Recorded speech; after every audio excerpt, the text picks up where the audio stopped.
Hi, this is Krishnan. Today I'll be analyzing the Hindu newspaper. Let us directly go into the topic. The first topic for the day is new free food grain scheme as an illusion. So recently we saw there are changes in the Pradhan Mantri Garib Kalyan Anna Yojana scheme. So this author tells there are certain flaws in it. Let us see what they are. So what we have seen, government's latest announcement is it is going to give free food grains under Pradhan Mantri Garib Kalyan Anna Yojana. So what will happen is under this 810 million National Food Security Act beneficiaries will receive 5 kilos of free food grains every month in 2023. What the issue is, a family of 5 can collect 25 kilograms for free. But earlier according to the NFSA Act, what will happen is they'll have 50 kgs of rice. But here we are giving 25 kgs of rice for free, but half we have reduced. That is, the government is planning to reduce half. So what is happening? Earlier 25 kilogram rice or wheat free under Garib Kalyan Anna Yojana, and 25 kilograms will be given under 3 rupees. That is through the NFSA Act. So totally it will cost around 75 rupees. Now what the government will do is 25 kilograms free, but the remaining people should buy from the market, which costs around 450 rupees. So what will happen? This is adding an additional expense of 375 rupees to the poor people. So this is the new change, and the author is citing problems with this provision. So why do we think there are a lot of changes in the Garib Kalyan Anna Yojana? Because there is reduction in Kharif harvest. The Kharif harvest last season did not go well and the yields have gone down. So we are not able to give a lot of free rice. But in spite of this, the scheme was extended for 28 months because we have had a lot of elections throughout.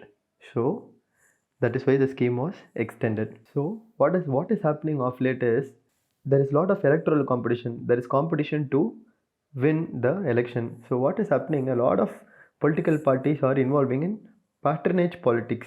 What is patronage politics? Which is called clientelism also, which means patronage politics or clientelism means I'll give you goods and services. In return, you give me political loyalty. That is called clientelism. So this is a feature of a not well developed democracy. This is happening in India.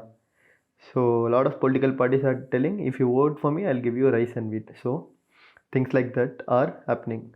Now let us see what are the problems with Garib Kalyan Anna Yojana. First thing is there is no lack of universal coverage. Second thing is the beneficiaries are covered according to the 2011 census. So because of this, 40% of India's population is currently excluded from both Food Security Act and Garib Kalyan Anna Yojana. And since 2011, close to 100 million beneficiaries are there, especially children have been born. They are all missing from the list. So this is one problem. And what is happening is in many villages and slum, if you go to rural areas and all, there are a lot of marginal people, right? Like Dalits, lower caste people, migrants, sex workers, homeless people, beggars, transgender people. So they are all left without Food Security Act ration cards. So they are all going hungry every night. So in NFSA as well as Garib Kalyan Anna Yojana, we have this problem. But in few areas, few places are not having this problem. Which states like Tamil Nadu and West Bengal, they have universal coverage, right? So everybody will get a ration card. So in those places things are pretty much better. So even Supreme Court said you'll have to expand the coverage list. You'll have to either universalize it or you'll have to expand the beneficiaries. Even the Supreme Court has of late. So what are the other issues that the author is talking about? She's talking about rising inflation and unemployment. So we'll see later as well. India is projected to overtake China this year as the most populous country. So on one hand, we are going to become the most populous country. On the other hand, there is a very high level of youth unemployment. So with the high youth population, you can either become a demographically high in resource. You can use the capital resource and give demographic dividend, or that can change into a demographic disaster. Both is in our hands only. But in the employment field, what the government is doing is, we have few employment schemes, right? For example, MGNREGA, that is the Mahatma Gandhi National Rural Employment Guarantee Act. In NREGA also, we are having certain problems. Let us see what the problems are. First thing is, the government is cutting the budget for MNREGA. Next thing is, even if the people come to work, the payment is not on time. There is delayed payments. And next thing is, like, a lot of technological hurdles, like you should give your Aadhaar, and once you give your Aadhaar, your fingerprint will be taken, and there will be a lot of old people, so their fingerprint will not get recognized. So, and internet issues are there.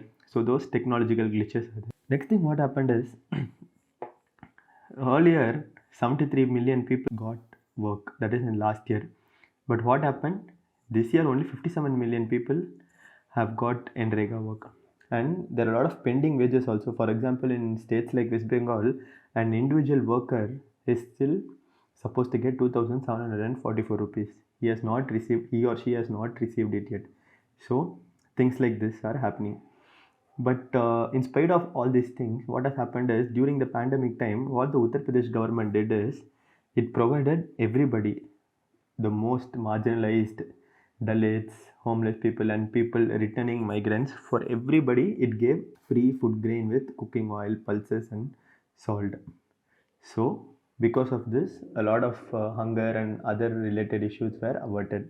So, this should be followed, and the government should try to replicate this model. So, this is what the author is trying to tell. Let us now move on to the next topic. In this article, the authors talk about how there can be more revenue for the states. So let us go into the article and see the topic in depth. So the first thing is, they are talking about how the union government has a lot of taxing powers than the states, but the state government have less taxing powers, but their expenditure is more. So this leads to something called vertical fiscal imbalance. So that is, the union with less expenditure will have more revenue, and the states with more spending will have less revenue. So because of this only, we had a finance commission to correct this imbalance, but due to certain constraints, the finance commission is not able to do this work properly. So here the authors are coming with a different approach to solve this problem. So now let us see the tax structure, how it is working in India. So the union and state government, what they do, they levy 50% GST on commodities, 50% as central GST, and 50% as state GST. This you know already. So this has been going on for the last 5 years. And there's something called as integrated GST. That is, if there is interstate trade, the final destination state will get 50% and the rest will go to the central government. So this is what state GST, central GST, and IGST is all about. So this, we have brought this structure through constitutional amendments. So there's nothing much the states can do about it to change the structure. But however, in the GST council, the central government has got a veto power. So the union government is more powerful with respect to GST because it has got veto power in the GST council. So how do we measure the imbalances? The authors have come up with the formula through that they are measuring imbalances. The first thing is, VFI is equal to 1 minus ratio of states' own revenue to own expenditure. So if the VFI ratio is 0, it means the states have enough own revenue to meet their expenditure. In that case, there will be no need for financial transfers from the union government. So what it should be, the VFI should be close to 0. If it is 0, it is nice, good. If it is increasing, it is not good for the state. So let us see what the trends are. To see the trends, we are using the Finance Commission reports, that is the last 3 Finance Commission reports from 2005. So what the report is showing is, there is an increasing trend in vertical this imbalance thing, financial imbalance. There is an increasing trend, that is, it is not going towards 0, it is moving away from 0. So 2015, 2016 and 2021, the ratio was 0.53, which means only 47% of the state's own expenditure was financed by their own revenue. So why did this happen? So we'll see the 4 important changes happened during that period. First thing is, divisible taxes of the union government expanded from 2 to all of the union taxes. This is actually good. Earlier, union government had divisible taxes, right? In that, only 2 items were there. In that, center has to divide everything and give it to the states. Now what has happened? All taxes are now under the divisible pool. So this is good for the states, because states earlier they had only 2 taxes. Now they are having all the taxes. This is good, but the rest and all did not go well for the state. What is the first thing? The first thing is you all know about the FRBM Act, right? Because of that act, states borrowing capacity was brought down. That is, a limit was kept so that states could not overdo it. So that constraint came through the FRBM Act. Next, what happened? Planning Commission was dissolved. You all know that. And Planning Commission has one power which Niti Aayog does not have. That is power to give grants. So the grant also is not there for the state now. And GST was introduced in 2017. You know what happened because of that? States completely lost their revenue autonomy. So because of these 4 changes, a lot of changes in the revenue and expenditure scheme of things has happened for the states. So these 4 things, and especially the last 3 things, what happened is this led to states having very little revenue autonomy. So now for everything the states are dependent on the union government. So what happened? Because of the abolition of Planning Commission and the withdrawal of grants, the financial imbalance ratio increased to 0.594. That is, it went to close to 0.60 from 0.53. So what happened? Earlier 47%, now it became 40%. So through their revenues, states are only able to do 40% of their expenditure. So this is not a very good condition, because states' autonomy is being reduced or constrained. So what the authors are arguing is, they are telling we should reassign tax powers. So they are telling union government has exclusive power to levy excise duty on petroleum products. States have power to levy excise duty and sales tax on liquor. So all other commodities are falling under GST. So what the authors are telling is, they are telling a radical solution. So they are telling central GST and the excise duty on petroleum products should be given to states. What will happen? Central GST is also given, excise duty on petroleum is also given to states, means entire GST is given to the states. So what they are telling is, bring all commodities including petroleum products under GST. So you give the entire GST to the states. You collect only IGST. You collect IGST, and if there is any imbalance in revenue, you give that to states. This is what they are telling. So entire tax collection, everything should go to the states. This is what they are trying to tell. And we saw earlier there was veto power, right? Now the authors are telling the veto power should be done away with. And taxation, commodity taxation, they are telling you put it in the state list, so that states will have more power to tax commodities. And what they are telling, that excise duty on petroleum products, you give it to the state, so that if you give it to the state, easily it will be brought under GST, or else it will take a lot of time. And right now petroleum is not under GST. So if you are going to bring in GST, for petroleum, you give it to the states. Like that they are telling. This will fasten the process of integrating taxes on petroleum. That is one thing. And this will also remove cascading effect of petroleum products. So petroleum price also will come down. So if you do all this, what they are telling is, this will lead to increase the tax revenue for the state. And if there is increasing tax revenue, states will be more accountable to its people on fiscal matters, because they are having all the tax items for themselves and they are taxing it, right? So people can directly go and ask the state government itself. And once if you assign GST to states, this vertical financial imbalance will come down to 0. So states need not go and ask the union government for aid. So this is the radical solution that they are giving. And one more issue they are talking about, that is the horizontal fiscal imbalance. which means what is the tax base of GST? Earlier it used to be production, now because of GST it is consumption. Because there are a lot of differences between population, buying capacity and disposable income of the states, the tax base of GST is not equally distributed among the states, right?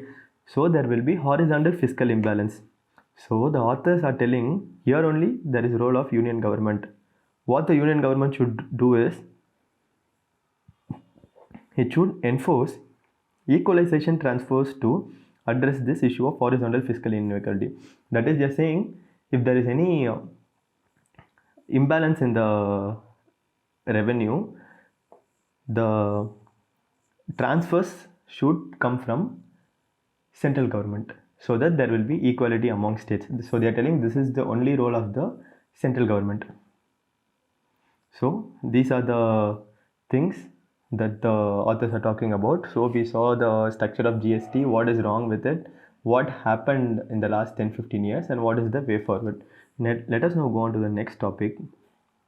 This topic is about how South Asia as a region has not come into the global play. That is, countries are having their own identity, they are not having regional identity. Like that, the author Swasni Aidar is arguing. Let us see what she's got to say. First thing is, there's a recent World Bank study on air pollution. It says in South Asia alone, 2 million people died prematurely. Why? Because of air pollution. And what has happened? 9 out of 10 top most polluted cities due to particulate matter are from South Asia. Of course, you know, right? Delhi and cities like that. So they are all in South Asia only. So even in Bhutan, which is supposed to be a carbon negative country, the particulate matter 2.5 for the year 2018 to 2020 was 3 times more than what WHO has prescribed. And even recently, what Maldives meteorological department has said, there is visibility reduction due to smog, which was close to 60%. Why this happened? This happened because of winds coming from foothills of Himalayas. So what they are telling is, what she is arguing is, see, there's problem in Bhutan, there's problem in Maldives, all because of what is happening in Himalayas and India. So she's telling, don't have a country approach, have a regional approach. We should have South Asian approach to tackle these problems. So what is happening in the world level also, this is what is happening.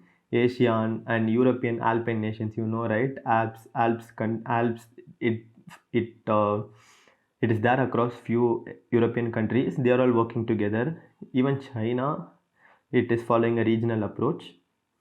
So what they are telling is, do not follow airshed approach. What is airshed approach? Airshed approach is one area which has similar atmospheric and geographical conditions. So that is called airshed.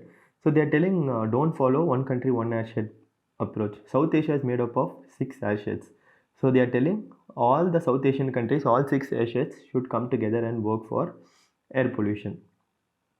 So again, what they are telling, India, Pakistan, Bangladesh need to come together and form a region-based approach to mitigate air pollution. So scientists and next other ministerial level people and next political level leaders, they all should come together and talk on how to mitigate air pollution.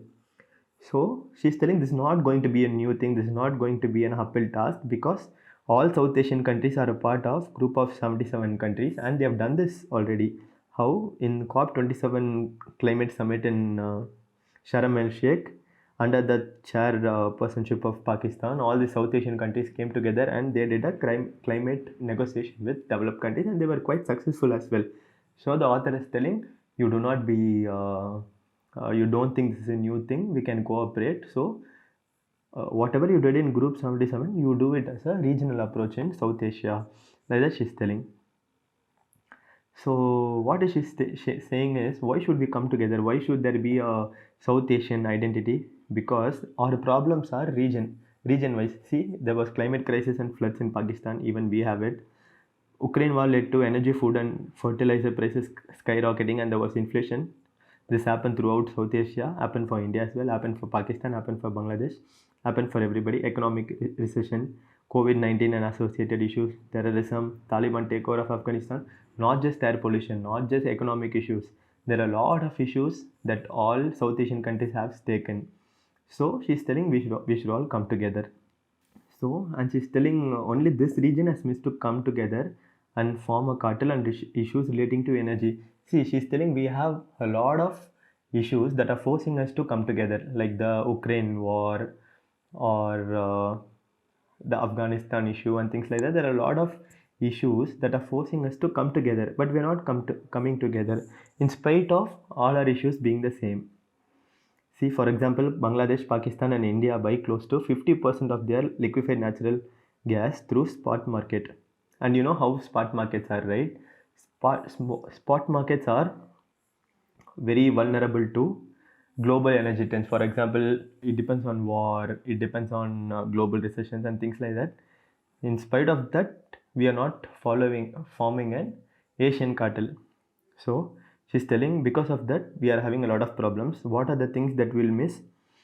First thing is, what is Pakistan is missing? Pakistan is missing being a part of the energy grid regional connectivity through BBIN, that is Bangladesh, Bhutan, India, Nepal scheme. It is an infrastructure as well as energy scheme. Possibly Sri Lanka, even Sri Lanka is going to join it. But what is happening? Pakistan is going to miss it. And we have a lot of other issues as well. For example, health security, right? COVID-19 vaccines and things like that. So in all this, we'll have to take a regional approach. But India and Pakistan are not coming together on a lot of issues. So we are not able to form a pan-South Asian grouping.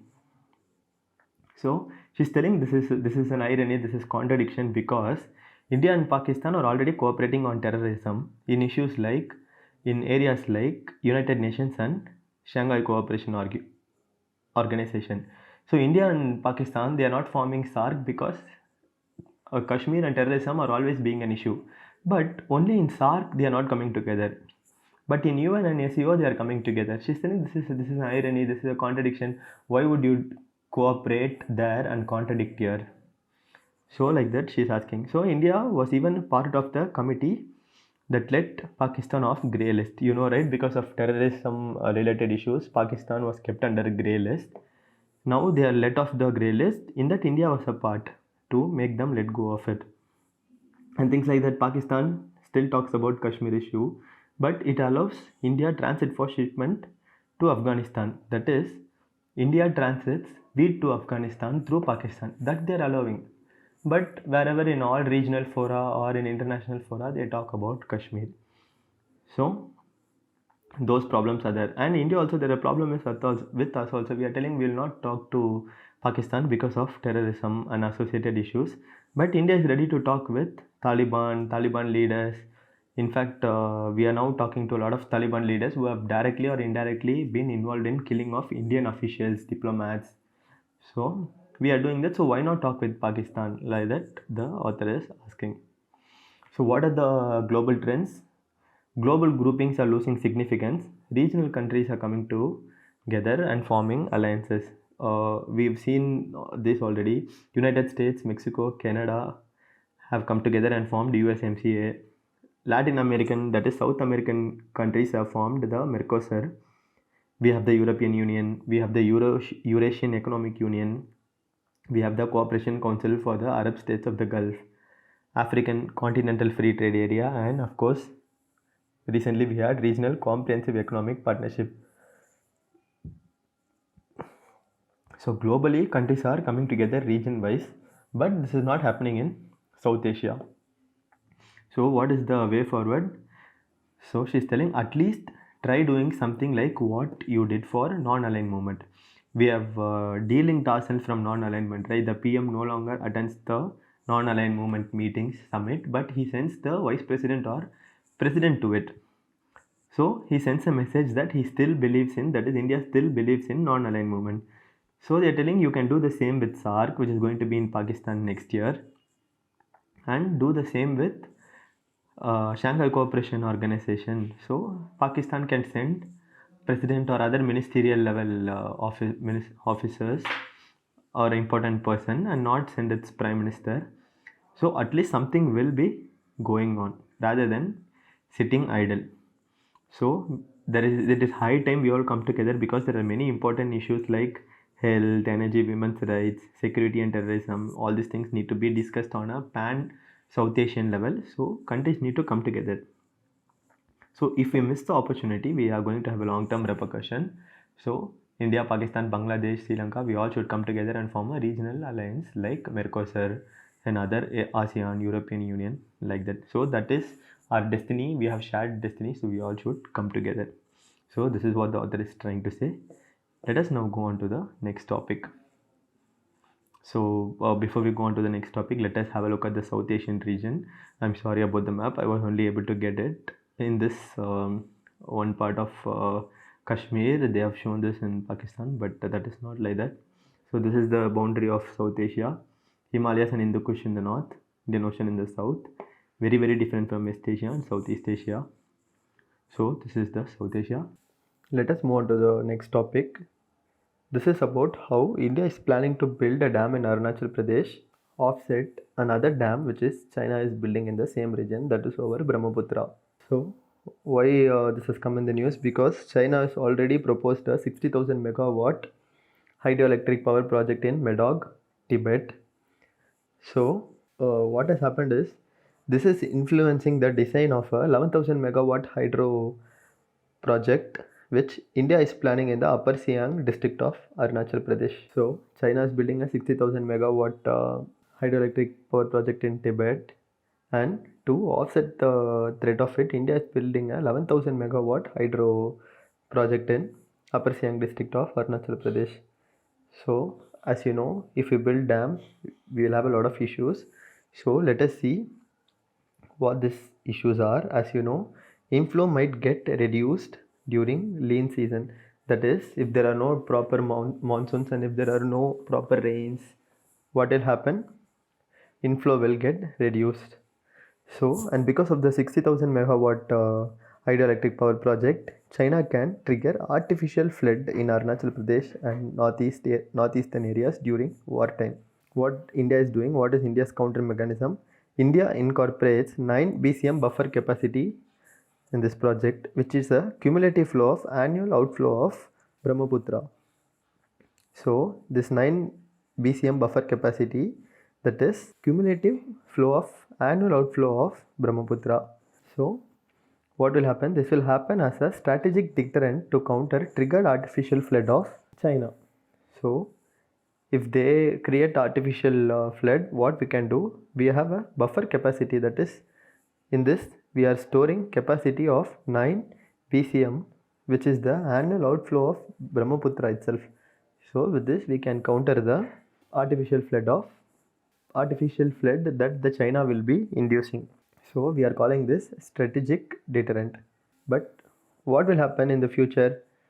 This can lead to fresh river water dispute with Bangladesh. Already we have a lot of problems with Bangladesh with regard to river, that is Tista problem is still there, and we have constructed a lot of dams over Ganga, which has reduced the water flow into Bangladesh. There are not a lot of fishes when the river water goes into Bangladesh, so those problems are there. So it might reignite new river water disputes.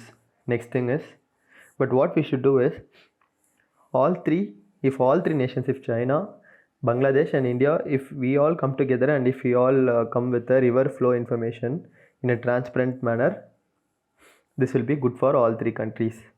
And with the 2 dams that we are building, what we can do, we can reduce the impact of monsoon flooding in Assam flood. This can lead to better flood management. And what we can do, by regulating water flow, inland waterways can be streamlined with adequate river flow. So these things can happen with regard to how the both dams that are building in India and China will go in the future. So what you should know about Brahmaputra is, it originates in Manasarovar. It flows 1700 km in Tibet, 920 km in Arunachal and Assam, and 260 km in Bangladesh. It accounts for 30% of freshwater source and 40% of hydro potential for India.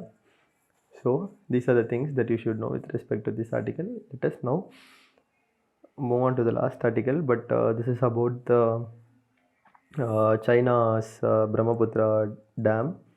It is building. We saw, right, the 60,000 megawatt. So this is the dam, and this shows how it will affect India's northeast.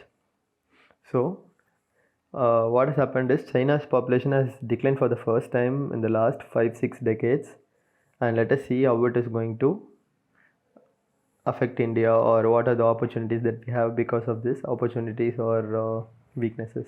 So what has happened is China's population has declined for the first time after the 1961 famine, that is in 2022. The population has reduced by 8,50,000. So this is a good news or bad news for China. What has happened? The last time the population reduction was in 1961 famine, that was during the Cultural Revolution. What happened? Mao Zedong, he did a lot of experiments with the agriculture and other cultural values of China, and because of that, famine was there. You remember, right? Mao Zedong even asked his people to kill sparrows. So because of that, there was famine and a lot of people died.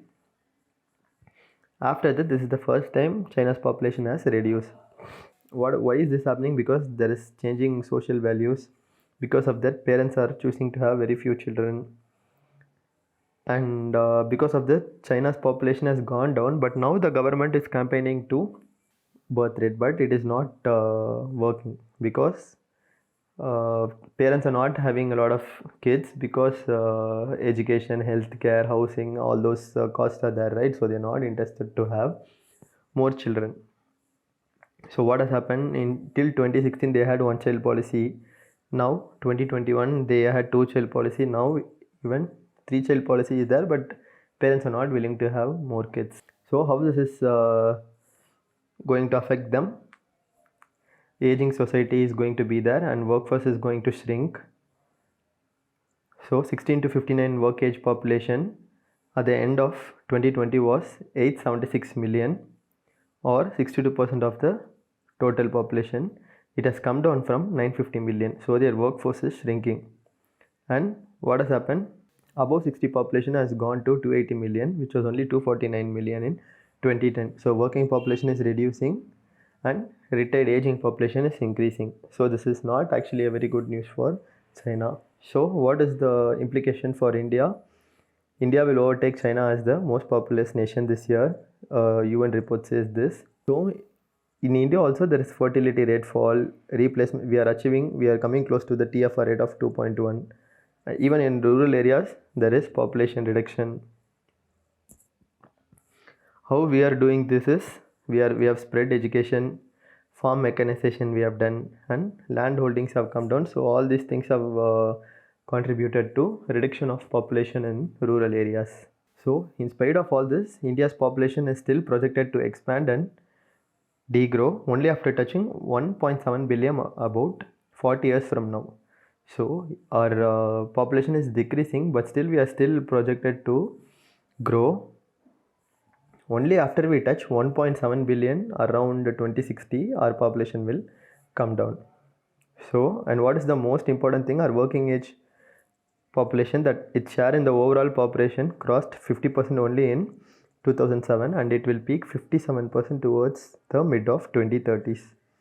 So overall, right now we have a window of opportunity until 2040. We'll have a window of opportunity to reap the demographic dividend. This is what pretty much China did in its 1980s, 90s until 2015. So we'll also have to make use of the working age population of the democratic dividend. So how do we do this? We give meaningful employment opportunities to the young population. If you don't do it, what will happen? The demographic dividend will become demographic nightmare. So this is what this article is about. Let us have a small prelims and mains question discussion. From whatever I took, I am asking this prelims question. So consider the following statement. G77 is a group of 77 countries. They represent developing countries. China is a member of this group. So which of the following statement is incorrect? So 2 and 3 is correct. G77 is a group of 134 countries. So whenever a statement is like this, it is most likely to be wrong. So option A, 1 only is incorrect. Consider the following statements about South Asia. It has Himalayas and Hindu Kush to the north, Indian Ocean to the south, distinctly different from West Asia and South Asia. Which of the following statement is correct? All the statements are correct. We saw this, right? So this is the main question. If you know the answer or if you want to attempt this, you can write your answer in the comment section. So the question is, the global trend seems to be heading towards a more regionalized approach to global scheme of things, especially with respect to how climate change is discussed in global politics. Explain how a South Asian grouping becomes all the more inevitable, especially at a time when SAARC is totally non-functional. So we are asking about why there is a need for a South Asian grouping, because there are a lot of heated discussions going on with regard to climate change negotiations, right? So in that case, we should have a strong South Asian lobby. That is not there. So what we should do to have such things? Why should we have it? What are the role that will be played? All those things you should discuss here. So this is what today's news analysis is all about. If you like this analysis, you can give a thumbs up. You can follow us on YouTube, Instagram, Telegram, and Facebook. That's all for today. Thanks a lot for patiently listening and tuning in. See you tomorrow. Bye.